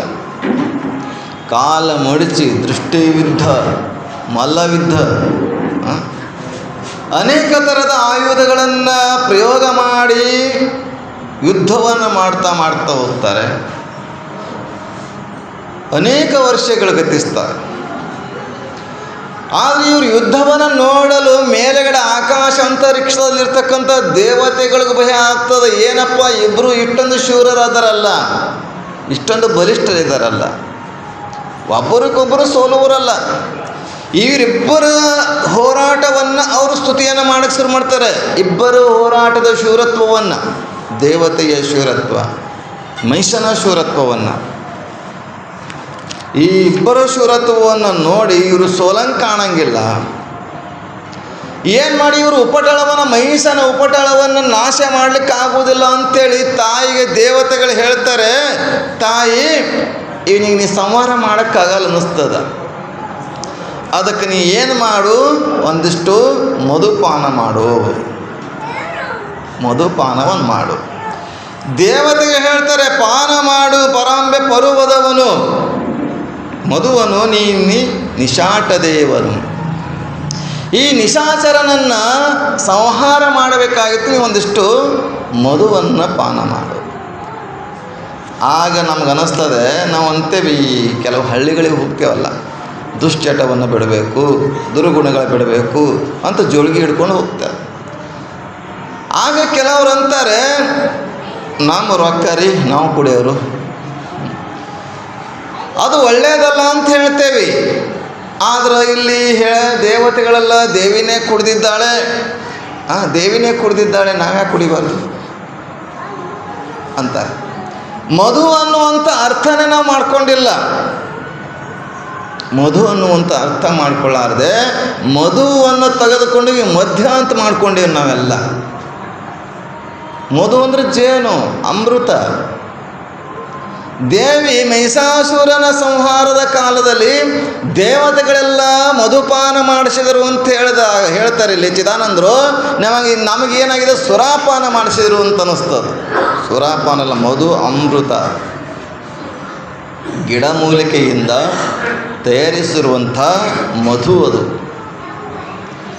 ನಮಗೇನಾಗೈತಿ, ಇದನ್ನು ಮಧು ಹೋಗಿ ಮಧ್ಯ ಕುಡಿದ್ರೆ ಏನಾಗುತ್ತೆ ಗೊತ್ತ ನಿಮಗೆ? ಯಾವನೋ ಒಬ್ಬ ಹಿಂಗೆ ಕುಡಿದು ಹೊಂಟಿದ್ದ, ಬೇಡ ಅಂತ ಹೇಳಿದ್ರೆ ಕೇಳಿಲ್ಲ. ಕೊನೆಗೆ ಹೆಂಡತಿಗೆ ಕಾಲು ಬಿದ್ದು ಹೇಳ್ತಾನೆ. ದಿನ ಹೆಂಡತಿ ಹೇಳಿ ಹೇಳಿ ಸಾಕಾಗಿರ್ತದೆ. ಆಗ ಹೆಂಡತಿಗೆ ನಮಸ್ಕಾರ ಮಾಡ್ತೀನಿ, ನಿನ್ನ ಪಾದ ಮುಟ್ಟಿ ಹೇಳ್ತೀನಿ. ಹೆಂಡ್ತೀನಿ ಅಂತಾರೆ ಅಂತ ನಮಗಾರ ಗೊತ್ತಿಲ್ಲ. ಪಾದ ಮುಟ್ಟಿ ಹೇಳ್ತೀನಿ ನಿನಗೆ, ಇನ್ನೇನಿಲ್ಲ, ನಾ ಕುಡಿದು ಬಿಡ್ತೀನಿ. ಭಾಳ ಖುಷಿ ಆಯ್ತು ಹೆಂಡ್ತಿಗೆ. ಖುಷಿಯಾಗಿ ಎಲ್ಲರಿಗೆ ಹೇಳ್ತಾನೆ, ನನ್ನ ಗಂಡ ಇವತ್ತು ಕುಡಿದು ಬಿಡ್ತಾನೆ ಅಂತ ನನ್ನ ಕಾಲಿಗೆ ನಮಸ್ಕಾರ ಮಾಡಿದ್ದಾನೆ, ನನ್ನ ಕಾಲು ಮುಟ್ಟಿ ಹೇಳಿದ್ದಾನೆ ಅಂತ ಎಲ್ಲರಿಗೆ ಹೇಳ್ಕೊಂಡು ಹೋಗ್ತಾಳೆ. ಎಲ್ಲರಿಗೆ ಹೋಗಿ ಮನ್ಯಾಗ ಹೋಗಿ ಕೈಕಾಲು ಮುಖ ತೊಳ್ಕೊಳ್ತಾಳೆ. ಕೈಕಾಲು ಮುಖ ತೊಳ್ಬೇಕಾದ್ರೆ ಕಾಲು ಚೈನ್ ಕಾಲು ಉಂಗುರ ಇರೋಲ್ಲ. ತೊಗೊಂಡು ಹೋಗಿ ಕುಡಿದು ಬಂದು ರೋಡ್ ಅಳ್ಯಾಕೆ ಶುರು ಮಾಡ್ತಾರೆ. ಭಾಳ ಸ್ವಲ್ಪ ಕುಡಿದ್ರೆ ಏನೋ ಸರಳಾಗಿ ನೆಟ್ಟಿಗೆ ಮನೆಗೆ ಬರ್ಬೋದು. ಸ್ವಲ್ಪ ಜಾಸ್ತಿ ತೊಗೊಂಡ್ರೆ ರೋಡ್ ಅಳ್ಯಾಕ್ರಿ, ಎಟ್ಟು ಫೀಟ, ಎಟ್ಟು ಉದ್ದ, ಎಟ್ಟು ಆಗಲ್ಲ ಅಂತ ಅಳೆಯವ್ರಿ ಇವರು. ನಿಮ್ಮಲ್ಲಿ ಯಾರು ಹಂಗಲ್ಲ, ನಾರೇ ನೋಡಿಲ್ಲ. ನಮ್ಮ ಕಡೆ ಹಳ್ಳಿಯಾಗ ಜಾಸ್ತಿ ರೀ. ಎಲ್ಲ ಮುನ್ಸಿ ಎಂತಾರೆ, ಇದು ಪಂಚಾಯತಿಗೆ ಒಂದೊಂದು ಕೊಟ್ಟಾರ ಸರ್ಕಾರದವ್ರು. ತೊಗೊಂಡು ಭೂಮಿ ಅಳ್ಯಾಕೆ ಶುರು ಮಾಡ್ದ. ಭೂಮಿ ಅಳಿತಾ ಗಟ್ರದಾಗ ಬಿದ್ದ. ಗಟ್ರದಾಗ ಯಾವಿರ್ತವೆ, ನಾಯಿ, ಹಂದಿ ಅವೇ ಇರ್ತಾವೆ. ವಾಸ ಮಾಡೋ ಅವೇ ಮನೆಗೆ ಮಾಡಿಕೊಂಡಿರ್ತದೆ. ಪಾಪ ಒಬ್ಬ ವ್ಯಕ್ತಿ ನಮ್ಮ ಮನೆಗೆ ಬಂದಾನಂತ ಈ ಹಂದಿಗಳು ಏನು ಮಾಡ್ತಾಯಿದ್ದಾವೆ ಒಂದು ಸೇವೆ ಮಾಡೋಕ್ಕೆ ಶುರು ಮಾಡುವಂಥವನಿಗೆ. ಅತಿಥಿ ದೇವೋ ಭವ, ಎಂದೂ ಬರಲಾದ ಮನುಷ್ಯ ನಮ್ಮ ಮನೆಗೆ ಬಂದಿದಂತ ಅವನಿಗೆ ಸೇವೆ ಮಾಡೋಕ್ಕೆ ಶುರು ಮಾಡುವಂಥ ಆ ಸೇವೆ ಮಾಡಂದ್ರೆ ಮುದ್ದು ಮಾಡೋದು ಅಂತ ಮಾಡಿ ಕೊನೆಗೆ ಅವನಿಗೆ ಅದ್ರಾಗ ತಣ್ಣಗೆ ಎ ಸಿ ಒಳಗೆ ಮನ್ಕೊಂಡಾಗ ಆಗಿತ್ತಂತ ಅವನಿಗೆ. ಒಳಗ ಆನಂದ, ಹೊರಗೂ ಆನಂದವಾಗಿ ಮನ್ಕೊಂಡಂಗೆ ಆಯಿತು. ಅಂಥ ಎ ಸಿ ಒಳಗೆ ಮನ್ಕೊಂಡನ ಒಂದು ಕನಸು ಬಿತ್ತರಿ ಅವನಿಗೆ. ಕನಸು ಬಿತ್ತು, ಅದ್ಭುತವಾದಂಥ ಕನಸು. ಹೊಸದಾಗಿ ಮದುವೆ ಆಗೈತೆ ಅವನಿಗೆ. ನಿಮಗೆಲ್ಲ ಗೊತ್ತು, ಹೊಸದಾಗಿ ಮದುವೆ ಆಗಬೇಕಾದ್ರೆ ಎಷ್ಟು ಪ್ರೀತಿ ಗಂಡ ಹೆಂಡತಿ. ಮನೆ ಬಿಟ್ಟು 1 ತಿಂಗಳು ಹೊರಗೆ ಬರೋಂಗಿಲ್ಲ ಅವರು. ಆಮೇಲೆ ನೋಡಬೇಕು, ಮಾರಿಗೆ ಒಣಸ್ಕೊಂಡು ಬಂದಿರ್ತಾನೆ ಹೊರಗೆ. ದುಡಿಬೇಕಲ್ಲ, 2 ಹೊಟ್ಟೆ ಆಗ್ತಾವ. ಇಷ್ಟು ದಿವಸ ಒಂದೇ ಹೊಟ್ಟೆ ಇತ್ತು, 2 ಹೊಟ್ಟೆ ಆಗಿರ್ತಾವೆ, ದುಡಿಯಾಕೆ ಬರಬೇಕು. ಆಗ ಅವನು ಕನಸು ಬಿತ್ತು. ಕನಸಲ್ಲಿ ಬಹಳ ಹೆಂಡತಿ, ಬಹಳ ಪ್ರೀತಿ. ಆ ಕನಸಲ್ಲಿ ಒಬ್ಬರಿಗೊಬ್ಬರು ಪ್ರೀತಿಯನ್ನು, ಸರಸ ಸಲ್ಲಾಪವನ್ನು, ಮುತ್ತು ಕೊಡುವುದನ್ನು ವಿಚಾರವಾಗಿ ಅವನಿಗೆ ಕನಸು ಬೀಳ್ತದೆ. ಅವಿಗೆ ಸಾಕು ಬಿಡು ಅಂತಾನೆ. ಇವನಿಗೆ ಸಾಕಾಗಿರ್ತದೆ. ಒಂದು ಕಪಾಳಕ್ಕೊಂದು ಹೊಡಿತಾನೆ ಅಲ್ಲಿ ಹೆಂಡತಿ ಕನಸ್ದಾಗ. ಇಲ್ಲಿ ಹೊಡೆದಿದ್ದು ಹಂದಿಗೆ ಹೊಡೆದಿದ್ದು. ಇಲ್ಲಿ ಏನು ಮಾಡ್ತಾರೆ, ಹಂದಿ ಯಾವಾಗ ಇವ ಕಪಾಳಕ್ಕೆ ಹೊಡೆದ, ನೀನು ನನ್ನ ಮನೆಗೆ ಬಂದು ನಾನು ಅದಕ್ಕೆ ಉಪಚಾರ ಮಾಡ್ತಾಯಿದ್ದೀನಿ, ನಾನು ಅದಕ್ಕೆ ಪ್ರೀತಿ ಮಾಡ್ತಾಯಿದ್ದೀನಿ ಕೂಡ, ನನಗೆ ಹೊಡಿತಂತವ ಅವನು ತುಟಿನ ಕಚ್ಚಿಬಿಡ್ತಂತೆ ಹಂದಿ. ಆಗ ಎಚ್ಚರಿಕೆಯಾಗಿ ನೋಡ್ತದ, ಎಲ್ಲಿ ಬಿದ್ದಿದ್ದ, ಗಟರದಾಗ ಬಿದ್ದಿದ್ದ. ಹಾಗೆ ನಾವು ಮಧುಪಾನವನ್ನು ಮದ್ಯಕ್ಕೆ ಹೋಲಿಸೋದು ಬೇಡ. ದೇವಿ ಏನು ಮಾಡಿದಳು ಅಂತಂದರೆ, ಪಾನ ಮಾಡು ದೇವಿ, ಮಧುವನ್ನು ಪಾನ ಮಾಡುವಂಥ ದೇವತೆಗಳೆಲ್ಲ ಕೊಡ್ತಾರೆ. ಆ ಮಧುಪಾನವನ್ನು ಮಾಡಿ ದೇವಿಯ ಮಧು ತಂದರೆ ಈ ಬ್ರಹ್ಮರಂಧ್ರದಲ್ಲಿ ಸಹಸ್ರ ಚಕ್ರ ಇರ್ತದಲ್ಲ, ಚಿದಾನಂದ ಅವಧೂತರು ಹೇಳ್ತಾರೆ, ಬ್ರಹ್ಮರಂಧ್ರ ಸಹಸ್ರ ಚಕ್ರ ಇರುವಂಥದ್ದು. ಆಧಾರ, ಅನಾಹುತ, ಮಣಿಪೂರಕ, ವಿಶುದ್ಧಿ, ಏನು ಚಕ್ರಗಳದವನ ಷಟ್ಚಕ್ರಗಳದವಲ್ಲ, ಇಲ್ಲಿ ಸಹಸ್ರ ಚಕ್ರ ಇರುವಂಥದ್ದು. ಸಹಸ್ರ ಚಕ್ರ ಯಾವಾಗ ಜಾಗೃತ ಆಗ್ತದೋ ಅಲ್ಲಿ ಅಮೃತ ಉತ್ಪತ್ತಿ ಆಗ್ತದೆ. ಆ ಅಮೃತ ಉತ್ಪತ್ತಿ ಆಯ್ತಂದರೆ ಅವನಷ್ಟು ಆನಂದವಾಗಿರ್ತಕ್ಕಂಥ ಪುರುಷ ಮತ್ತಾರೂ ಇರುವುದಿಲ್ಲ ಜಗತ್ತಿನಲ್ಲಿ. ಅಂಥ ಆನಂದ ಉಂಟು ಮಾಡುವಂಥದ್ದು ಮಧು ಅಂದರೆ ಜೇನು, ಮಧು ಅಂದರೆ ಅಮೃತ, ಮಧು ಅಂದರೆ ಸಹಸ್ರ ಚಕ್ರದಲ್ಲಿ ಇರ್ತಕ್ಕಂಥ ರಸ ಅಂತ ಹೇಳ್ತಾರೆ. ಅಂಥ ರಸವನ್ನು ನಾವು ಉಂಟಾಗಬೇಕಾದ್ರೆ ಧ್ಯಾನಾಸಕ್ತವಾಗಿ ಕೊಡಬೇಕು. ಇಲ್ಲಿ ಆ ಮಧುಪಾನ ಮಾಡಿದಂಥ ತಾಯಿಯು ಆ ರಕ್ಕಸನ ಜೊತೆಗೆ ಯುದ್ಧವನ್ನು ಮಾಡಲಿಕ್ಕೆ ಹೋಗ್ತಾಳೆ. ಯಾವಾಗ ಆ ಶಕ್ತಿಯನ್ನು ತನ್ನಲ್ಲಿ ಜಾಗೃತ ಶಕ್ತಿಯನ್ನು ಚೆನ್ನಾಗಿ ಆಕೆಯಲ್ಲಿ ಶಕ್ತಿ ಉತ್ಪತ್ತಿ ಆಯಿತೋ ಆ ಶಕ್ತಿಯಿಂದ ಏನು ಮಾಡ್ತಾಳೆ, ಆ ಮಹಿಷಾಸುರನ ಹತ್ತಿರ ಬಂದು ಎದೆಯನ್ನು ಒದ್ದು ತನ್ನಲ್ಲಿರ್ತಕ್ಕಂಥ ತ್ರಿಶೂಲದಿಂದ ಅವನ ಎದೆಯನ್ನು ಚುಸ್ತಾಳೆ. ಇರ್ತಕ್ಕಂಥ ಖಡ್ಗದಿಂದ ಶಿರವನ್ನು ಕತ್ತರಿಸಿ ಹಾಗೆ ಈ ಜಗತ್ತಿಗೆ ಕಂಟಕವಾಗಿರ್ತಕ್ಕಂಥ ಮಹಿಷಾಸುರನ ಸಂಹಾರ ಮಾಡ್ತಾಳೆ ಅನ್ನುವಂಥದ್ದನ್ನು ಚಿದಾನಂದ ಅವಧೂತರು ಬಹಳ ಸುಂದರವಾಗಿ ವಿವರಣೆ ಮಾಡ್ತಾ ಹೋಗ್ತಾರೆ. ಶಾಂಭವಿ ಮಾತಾ ಕೀ, ಶ್ರೀಮದ್ ಜಗದ್ಗುರು पंचाचार्य महाराज की, राजोटी वीर शिवाचार्य महाराज की, अभिनव राजोटी वीर शिवाचार्य महाराज की जय मंगलम जय नमः पार्वती शिवहर. ಹೀಗೆ ಮಧುಪಾನ ಮಾಡಿದಂಥ ತಾಯಿಯ ಮಹಿಷನ ಎದೆಗೆ ಒದ್ದು ಬೀಳಿಸಿ ಎದೆಗೆ ಕಾಲಿಟ್ಟು ಆ ತ್ರಿಶೂಲದಿಂದ ಎದೆಯನ್ನು ತೀವ್ತಾಳೆ.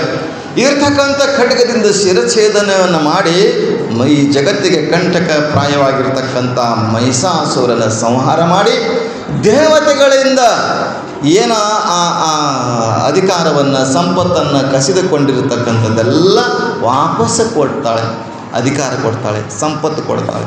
ಮಾಡಿ ನಿಮ್ಮ ಕೆಲಸವನ್ನು ನೀವು ಮಾಡಿ ಅಂತ ಮತ್ತೆ ಜವಾಬ್ದಾರಿಯಿಂದ ಅವರಿಗೆ ಆಶೀರ್ವಾದ ಮಾಡಿ ಕಳಿಸ್ತಾಳೆ. ಹೀಗೆ ಅನೇಕ ರಕ್ಕಸರ ಸಂಹಾರ ಆದ ಮೇಲೆ ದೇವತೆಗಳೆಲ್ಲ ಆಕೆ ಸ್ತುತಿ ಮಾಡೋಕ್ಕೆ ಪ್ರಾರಂಭ ಮಾಡ್ತಾರೆ. ಸ್ತುತಿಯನ್ನು ಬಹಳ ಸುಂದರವಾಗಿ ಮಾಡ್ತಾರೆ. ನಿಮಗೆಲ್ಲ ಗೊತ್ತಿದೆ, ಚಿದಾನಂದ ರೂಪ ಶಿವೋಹಂ ಶಿವಂ ಎನ್ನುವಂಥ ಒಂದು ಪದ್ಯದಲ್ಲಿ ಶಂಕರಾಚಾರ್ಯ ಬರೆದಿರತಕ್ಕಂಥ ನಿರ್ವಾಣಾಷ್ಟಕ.